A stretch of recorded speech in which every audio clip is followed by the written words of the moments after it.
Hello, everyone, and welcome to another episode of Lore by Daylight. If you're not familiar with the concept, I show a bunch of gameplay clips, pictures, and artwork while I yap about each survivor's and killer's life story. Sit back and relax, because we are talking about the Wraith today. Disclaimer: not everything said in this video is necessarily true. Some things may just be speculations, theories, fillers, or interpretations of the player base. Specifically with the Wraith story, I am unsure about many things such as the circumstances, timeline, and certain terminology, so forgive me if something may be a tiny little bit off. The Wraith was added into Dead by Daylight in 2016 as a part of the original 3 killers that were released along with the base game.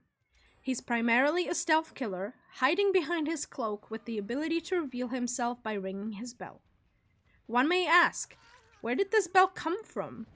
Well, it turns out that this specific bell was most likely his father's, and he considered it his lucky bell ever since he was a little boy. The Wraith's real name is Philip Ojomo, and he was born in Nigeria, where he lived as a young boy with his parents and grandparents.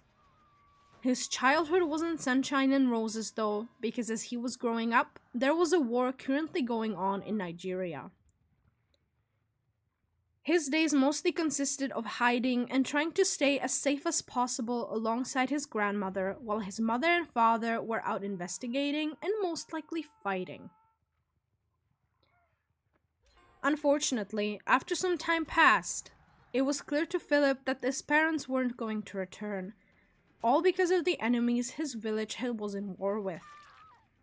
Prior to this, he heard a lot of stories about what these men were doing to the people living in and around his village, and he wished for it to never come true for his family. But as I mentioned earlier, unfortunately his worst fear probably came true.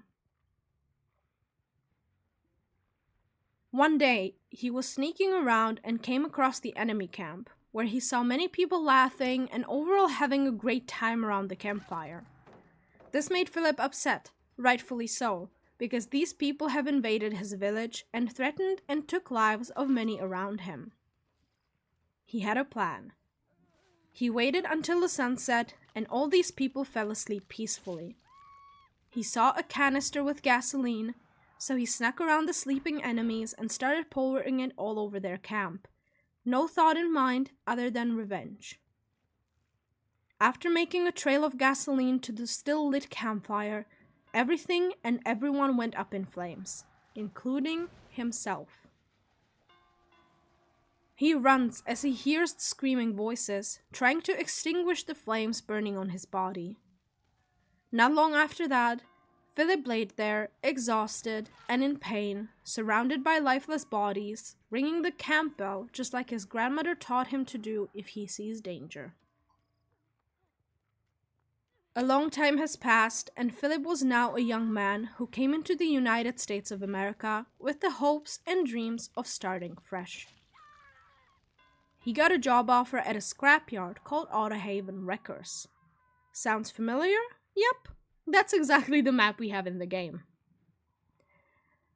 He had a feeling that there was something weird going on in the scrapyard, something fishy, but as long as he wasn't involved, he was willing to stay indifferent to it as he himself had witnessed awful things. His primary job was to fix cars, which he genuinely liked doing, and he was pretty good at it too.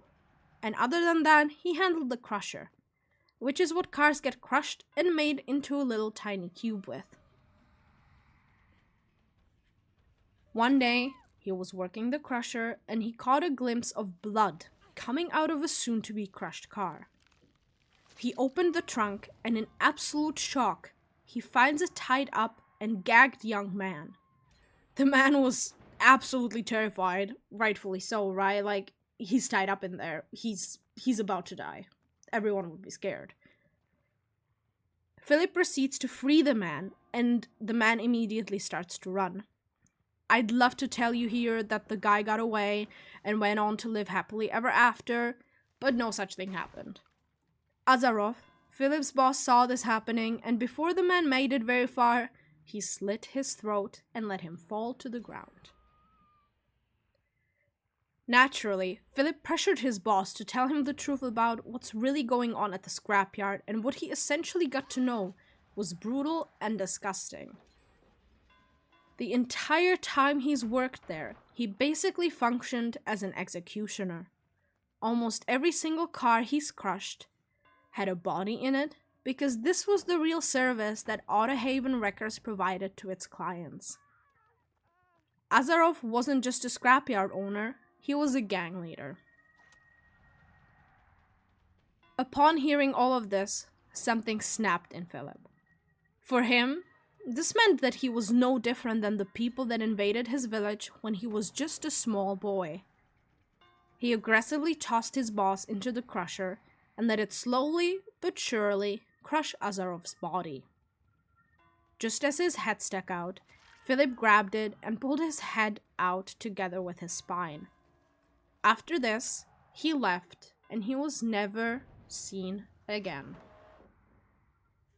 I assume that shortly after this, he got pulled into the cold fog and turned into who we know him as, the Wraith. As we all know, the entity captures survivors and killers in their most vulnerable moments, and in a sense, this would be it for Philip. Previously mentioned skull and spine is what he uses as a weapon, which is quite literally where its name comes from, Azarov's skull. Unfortunately, there is not a lot more that I can tell you about the Wraith's life story, because that's pretty much all I found.